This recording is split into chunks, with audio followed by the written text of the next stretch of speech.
terkait Ammar Zoni ini kan kita tahu dipindahkan dari Mahkamah Konstitusi dan berniatan untuk mengajukan PK. Kacamata Abang sebagai pakar hukum seperti apa? Ya, pertama-tama saya berbicara dari sisi praktisi hukum bahwa Indonesia darurat narkoba. Yang kedua, jangan pernah percaya kepada pelaku narkoba yang berulang-ulang. Yang ketiga, penegakan hukum terhadap narkoba adalah undang-undangnya adalah undang-undang khusus, lex specialis. Kenapa? Karena kejahatan narkoba itu adalah kejahatan yang memang membahayakan bangsa dan negara, terutama generasi muda. Perlu saya jelaskan bahwa Ammar Zoni itu sebenarnya kan kemarin dia menjalankan hukumannya kan di Jakarta. Tetapi karena perbuatan dia juga, akhirnya dia lapas memindahkan ke Medan untuk menuju ke lapas yang ada di Nusa Kambangan. Itu karena perbuatannya. Yang kedua, setelah dalam proses kasus yang baru bahwa mereka adanya dugaan party di lapas, dugaan party ya narkoba, lalu akhirnya proses dan divonis 7 tahun dan denda 1 miliar. Dan karena permintaan dia karena harus berproses di Jakarta, sehingga yang bersangkutan itu memang dipindahkan sementara ke sini.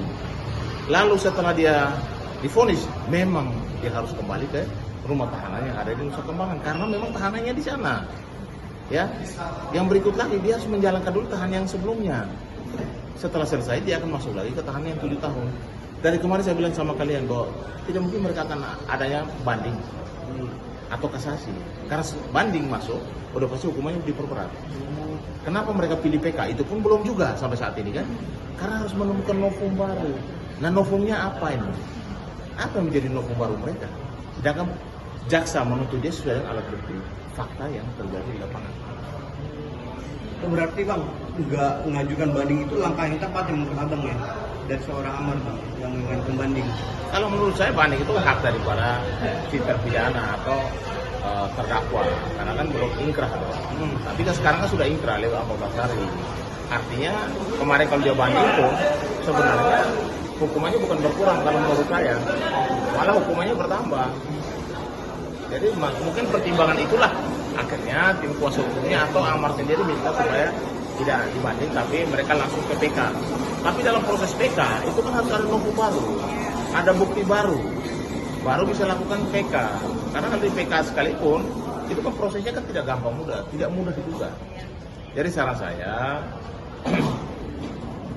silakan aja, namanya upaya hukum silakan. Tapi saya lihat bahwa apapun upaya hukum mereka lakukan, kemungkinan besar hukumannya bertambah, bukan berkurang. Tapi Bang, untuk PK sendiri akan berpengaruh nggak sih ke penilaian Ammar? Kan Ammar ini kan setengah menjalankan asesmen untuk di high-risknya sendiri ya kan? Untuk apakah nantinya dia tetap di high-risk ataupun turun jadi medium ini gimana? Ada pengaruh?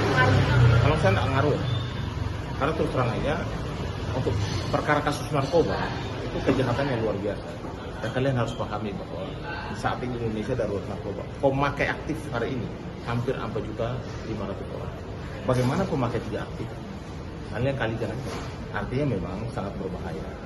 Nah ini kalau sampai berpengaruh ke anak-anak generasi yang di luar dari lapas, artinya kena lagi tuh dampaknya kepada masa depan anak-anak kita kan. Kita nggak mau dong anak-anak kita terseret dalam kasus narkoba. Siapa yang mau? Nggak ada yang mau dong. Makanya kalau ketika hakim memutuskan seseorang kejahatan narkoba dilakukan, memang hukumannya harus berat. Bahkan kemarin saya bilang 7 tahun sebenarnya kurang, terlalu kecil itu. Karena saya sendiri memang dalam hal ini untuk urusan narkoba memang tidak ada toleransi. Karena bisa merusak generasi bangsa. Terkait hukum sendiri, Bang, apakah perlu untuk mencari untuk novum baru ini apakah waktu yang diperlukan berapa lama sih Bang? Jadi sebenarnya PK itu harusnya tidak lama, lebih dari 90 hari harus PK. Dan novum itu segera dia dapat. Dan pengacaranya saya rasa mungkin sudah mempertimbangkan itu novum apa yang mau dihadirkan. Jangan sampai novumnya justru melemahkan di PK. Malah jadi memperberat ya Bang? Jadi justru berbalik kan gitu. Bang, ramai kan beberapa waktu lalu Abang juga bersuara kenapa 7 tahun, kenapa nggak 20 tahun? Nah, kalau menurut saya karena dia pelaku bukan sekali, kalau sekali mungkin kita cuma apa, kedua kali oke lah, tapi berulang kali. Bahkan lembaga permasyarakatan yang milik negara sekalipun dilecehkan oleh mereka. Yang tempat paling aman orang untuk ditahan, orang untuk supaya dibina di sana, justru tempat tidak aman untuk para Iya. pelaku narkoba. Jadi saya rasa memang hukuman 7 tahun harusnya lebih berat. Karena melakukan tindakan itu tidak melapas. Orang percaya lapas itu adalah tempat membina para penjahat kan? Bagaimana bisa mereka bisa melakukan kejahatan yang sama dalam lapas? Iya. Itu kan sama saja mencoreng nama baik daripada Dirjen Lapas. Maka saya bilang Menteri Imigrasi dan Lapas supaya tindak tegas. Anggotanya yang membiarkan barang haram itu masuk pun harus ditindak. Semua harus ditindak dong. Bagaimana bisa barang itu masuk ke dalam lapas? Lihat siapa? Lihat mana? Kok bisa? Kok bisa orang berparti di dalam? Bagaimana pengamannya di dalam? Saya rasa tindakan tegas itu harus dilakukan kepada para penjaga ataupun ya mereka yang pegawai lapas. Bang, ada yang berita yang memberita kalau mengabarkan kalau Amar itu dijebak segala macam itu, menurut abang fakta atau gimana? Kalau menurut saya, makanya saya kembali lagi. Kalau dia mungkin baru pertama kali, mungkin dia dijebak kali ya. Ini masalah kejahatan berulang. Orang berulang kali dalam kasus narkoba, jangan pernah percaya. Lu tahu ciri-ciri orang narkoba? Udah pasti ciri-ciri percaya.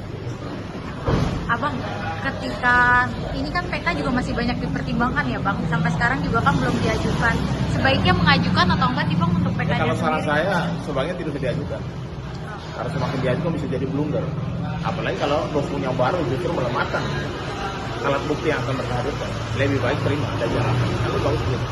Apa PK-nya itu kalau tetap mengajukan bisa membuat nantinya berat untuk dia keluar dari high risk Bang? Karena kan dari Dirjen Pas sendiri bilang kalau dia berbuat baik dan segala macam bisa keluar ya Bang dari high risk. Itu kan kata Dirjen Pas. Persoalannya perbuatan baik diukur dari mana? Karena ada aturannya. Berbuat baik seperti apa? Apa orang pesta di dalam lapas tempat kamu merasa manusia paling aman diamankan dibina di situ? Itu aja dia bisa melakukan, apalagi nggak boleh. Supaya jangan sampai mereka bisa melakukan kejahatan berulang di dalam tempat yang ditangkap aman. Ini kan pelecehan terhadap lapas.